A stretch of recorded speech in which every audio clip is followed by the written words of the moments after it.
नमस्कार दोस्तों, आज हम अध्ययन करेंगे मेवाड़ का इतिहास से संबंधित कुछ महत्वपूर्ण प्रश्नों को जो विगत एग्जाम्स में आए हुए हैं। तो हम शुरुआत करते हैं प्रश्न नंबर 1 से। हमारा सबसे पहला प्रश्न है, चित्तौड़गढ़ के दुर्ग में स्थित कीर्ति स्तंभ प्रशस्ति का रचयिता कौन था? तो दोस्तों इसमें 4 ऑप्शन दिए हुए हैं, नापा पोमा, जैता कुंपा, अत्रि महेश और मंडन महेश। तो इसका जो सही आंसर होगा दोस्तों वो होगा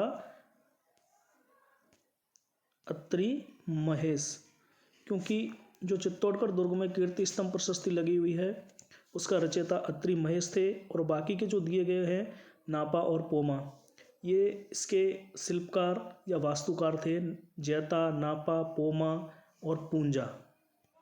दूसरे प्रश्न की ओर बढ़ते हैं। तो दूसरा प्रश्न है, राजसमंद झील को निम्न में से किस नदी के पानी को रोककर बनवाया गया? ताल नदी, केलवा नदी, गोमती नदी, उपरोक्त सभी।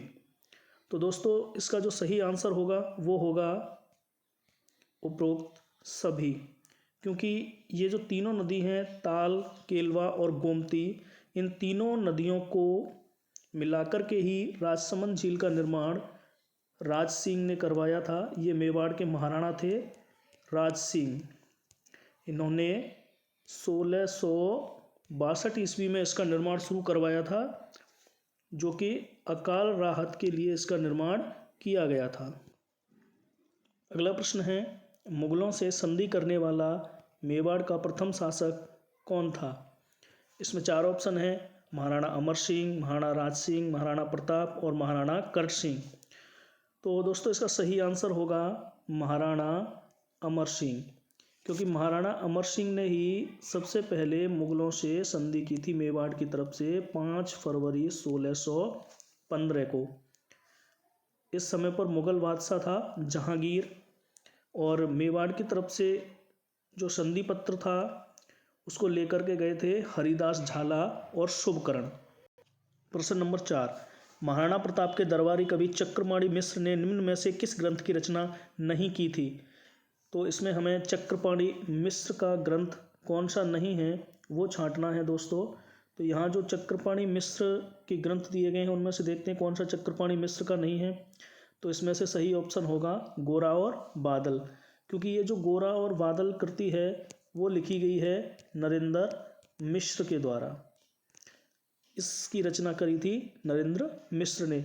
बाकी की जो तीनों रचनाएं दी हैं, मुहूर्त मार्तंड, विश्ववल्लभ और राज्याभिषेक पद्धति, ये सभी चक्रपाणि मिश्र के द्वारा लिखी गई थी।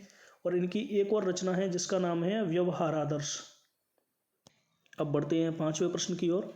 और 5वां प्रश्न है, मेवाड़ के किस शासक ने शहजादे खुर्रम को उसके विद्रोह काल में उदयपुर में पिछोला झील में स्थित जग मंदिर पैलेस में शरण दी थी? इसमें 4 ऑप्शन, भीम सिंह, करण सिंह, राज सिंह और जगत सिंह द्वितीय। तो इसका जो सही आंसर है वो है महाराणा करण सिंह। महाराणा कर्ण सिंह ही थे जिन्होंने शाहजहां को इस जग मंदिर में शरण दी थी। 1456 ईस्वी में चंपानेर की संधि किनके मध्य हुई?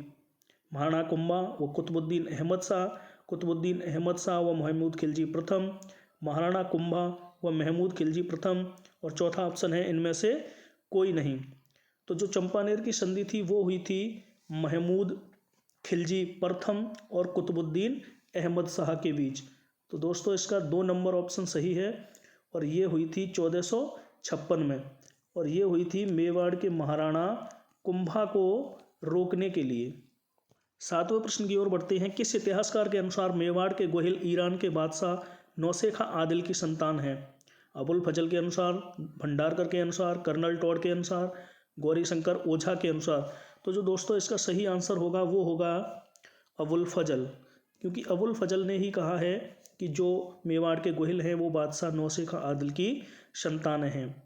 अगला प्रश्न, पहली बार चित्तौड़ को राजधानी किसने बनाया? तेज सिंह ने, समर सिंह ने, जैत्र सिंह ने, क्षेम सिंह ने। तो इसका सही आंसर होगा जैत्र सिंह, क्योंकि जैत्र सिंह ही वो शासक था जिसने सर्वप्रथम चित्तौड़ को अपनी राजधानी बनाया था। और इसने राजधानी बनाया था इसलिए क्योंकि जो भूताला का युद्ध हुआ था इल्तुतमिश के साथ, तो इल्तुतमिश इस युद्ध में हार तो गया था, लेकिन वापस लौटते समय उसने जो जयद्रथ सिंह की राजधानी थी नागदा उसको तबाह कर दिया था। इसीलिए जयद्रथ सिंह ने फिर चित्तौड़ को अपनी राजधानी बनाया। अगला प्रश्न है, महाराणा कुंभा द्वारा रचित ग्रंथ कौन से हैं? ए संगीत प्रिया, बी संगीत राज, सी सूड प्रबंध, डी रसिक प्रिया और ई कला निधि। इनमें से हमें सही कूट का चयन करना है। तो इसका जो सही आंसर होगा वो होगा महाराणा कुंभा द्वारा रचित ग्रंथ हैं इनमें से बी, सी और डी। इसका मतलब संगीत राज, शूड प्रबंध और रसिक प्रिया टीका, ये तीनों जो रचना हैं वो महाराणा कुंभा द्वारा रचित हैं। और ये जो कलानिधि रचना है वो है दोस्तों कल्लीनाथ द्वारा। अगला प्रश्न है, महाराणा कुंभा के काल में महेश भट्ट ने कौन कौन सी प्रशस्ति की रचना की थी? कुंभलगढ़ प्रशस्ति, देवमूर्ति प्रकरण, कीर्ति स्तंभ प्रशस्ति, एकलिंग प्रशस्ति और राज प्रशस्ति। जिसमें हमें सही कूट का चयन करना है। तो दोस्तों इनमें से हम देखते हैं, इनमें से सही कूट होगा 4, ए, सी और डी। कुंभलगढ़ प्रशस्ति, कीर्ति स्तंभ प्रशस्ति और एकलिंग प्रशस्ति, ये सभी महेश भट्ट के द्वारा रचित हैं। प्रश्न नंबर 12, निम्न में से कौन सा युग्म असंगत है? कामराज रतिसार, महाराणा कुंभा, एकलिंग महात्म, कान्हा व्यास, वैद्य मंडन चरक और कोदंड मंडन मंडन। तो इनमें से हमें असंगत युग्म छांटना है। तो कामराज रतिसार कुंभा की रचना है और एकलिंग महात्मा कान्हा व्यास, कोदंड मंडन मंडन की, और ये वैद्य मंडन ये असुमेलित है। ये भी जो रचना है वो भी मंडन की ही रचना है। प्रश्न नंबर 13 की तरफ बढ़ते हैं। राजस्थान में स्थापत्य कला का जन्मदाता किसे माना जाता है? बप्पा रावल को, हम्मीर को, सांगा को, कुंभा को। तो इसका जो सही आंसर होगा वो होगा कुंभा, क्योंकि कुंभा के काल में ही राजस्थान में स्थापत्य कला के क्षेत्र में सर्वाधिक विकास हुआ था। और ये भी कहा जाता है कि जो 84 किले बने थे मेवाड़ के, उनमें से 32 किलों का निर्माता कुंभा को कहा जाता है। क्वेश्चन नंबर 14, मेवाड़ के किस शासक को अपने शासनकाल में गुजरात के 5 सुल्तानों का सामना करना पड़ा था? महाराणा सांगा को, महाराणा मोकल को, महाराणा लाखा को और महाराणा कुंभा को। तो जो महाराणा कुंभा थे उन्होंने गुजरात के 5 शासकों का सामना किया था, और वो 5 शासक थे अहमद शाह, मोहम्मद शाह द्वितीय, कुतुबुद्दीन अहमद शाह, दाऊद शाह और महमूद बेगड़ा। ये जो 5 शासक थे गुजरात के, इन सब का सामना किया था महाराणा कुंभा ने अपने शासनकाल में।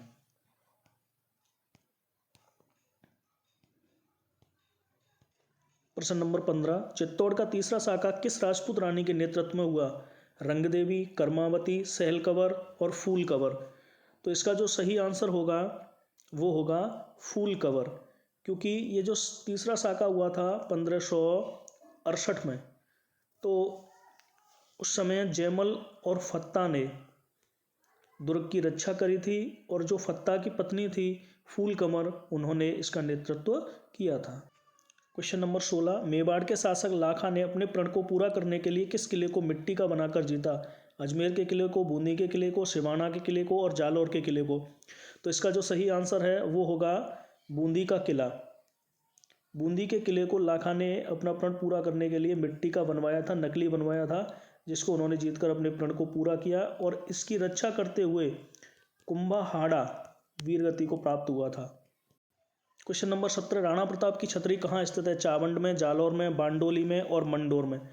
तो यहाँ इसका जो सही आंसर है वो होगा बांडोली में, और ये 8 खम्भों की छतरी है। अगले प्रश्न की ओर बढ़ते हैं। क्वेश्चन नंबर 18, राणा राज सिंह की उपाधि थी हिंदूमत, चक्रवर्ती, महाराज राज, विजय कटकाटू। तो इनकी जो उपाधि थी वो थी विजय कटकातू, और इन्होंने यह उपाधि धारण करी थी विजय कटकातू। राजपूतों की उत्पत्ति के अग्निकुंड सिद्धांत के अनुसार चौथा व अंतिम योद्धा उत्पन्न हुआ? प्रत्याहार, चालुक्य, परमार और चौहान। तो इसका सही आंसर है वो होगा चौहान। अग्निकुंड के इस सिद्धांत का समर्थन किया था चंद्रबरदाई ने अपनी पृथ्वीराज रासों में, और उन्होंने बताया है इसमें है कि प्रत्याहार, चालुक्य और परमार इन तीनों को पहले उत्पन्न किया था, और जब वो रक्षा करने में असमर्थ रहे तो चौथा योद्धा चौहान को उत्पन्न किया था ऋषि वशिष्ठ ने। अगला प्रश्न है 20 नंबर, खांडवा के युद्ध में सांगा की पराजय का मुख्य कारण था बाबर की तुलगमा पद्धति, सांगा की सैनिक कमजोरी, सलेदी तंवर का विश्वासघात, सांगा में रण कौशल का अभाव। तो इसका जो सही आंसर है वो है बाबर की तुलगमा पद्धति, क्योंकि इससे मेवाड़ की सेना और खुद महाराणा सांगा परिचित नहीं थे, इस वजह से उनको पराजय मिली। अगला प्रश्न है, अकबर ने राणा प्रताप को समझाने के लिए सर्वप्रथम भेजा था मानसिंह को, भगवान दास को, जलाल खां को और टोडरमल को। तो इसका जो सही आंसर है वो है जलाल खान, क्योंकि सबसे पहले जलाल खान ही अकबर की तरफ से आया था दूत बनकर। अगला प्रश्न है क्वेश्चन नंबर 22, मेवाड़ के इतिहास में सर्वप्रथम सोने के सिक्के चलाने वाला शासक कौन था? खुमान, हम्मीर, बप्पा रावल, रतन सिंह। तो इसका सही आंसर होगा बप्पा रावल। इन्होंने सर्वप्रथम मेवाड़ के इतिहास में सोने के सिक्के चलाए थे और जिनका वजन था 115 ग्रेन। अगर प्रश्नों का स्तर अच्छा है और मैंने सही से समझाने का प्रयास किया है तो कृपया चैनल को सब्सक्राइब करें और लाइक और शेयर भी करें। अगला प्रश्न की तरफ बढ़ते हैं। क्वेश्चन नंबर 23, मेवाड़ की राजधानी का सही क्रम है। तो इसमें हमें मेवाड़ की राजधानी का सही क्रम चुनना है दोस्तों।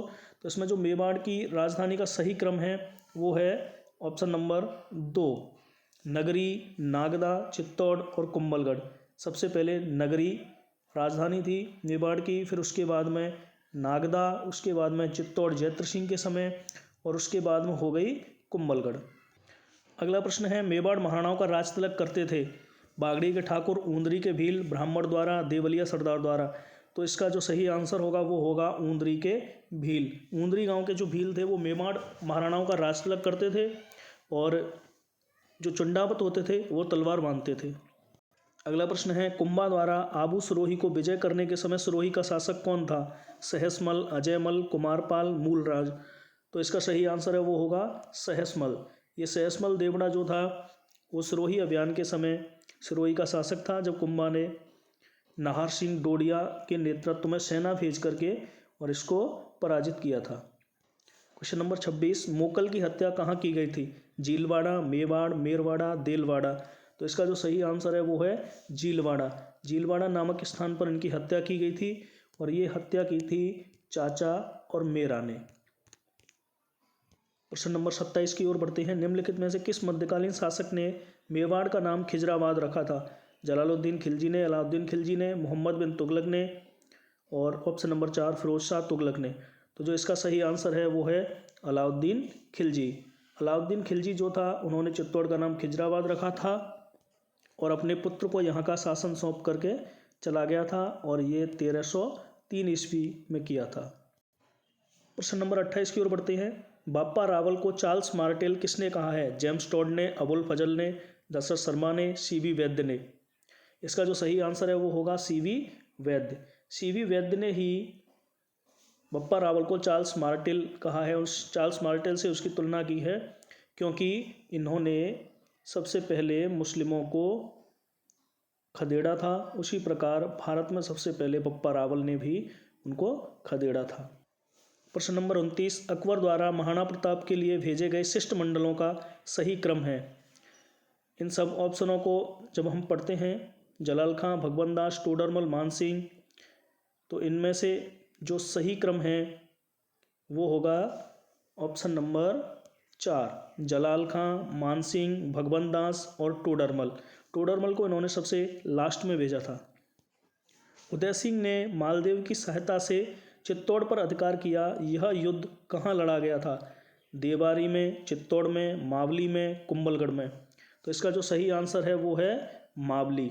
मावली में ये युद्ध लड़ा गया था। उदय सिंह ने यहाँ मालदेव की सहायता से बनवीर को पराजित किया था, जो दासी पुत्र था उसको पराजित किया था। तो दोस्तों आज के इस वीडियो में केवल इतना ही। अगर आपको ये वीडियो पसंद आया हो तो चैनल को ज़रूर सब्सक्राइब करें। धन्यवाद।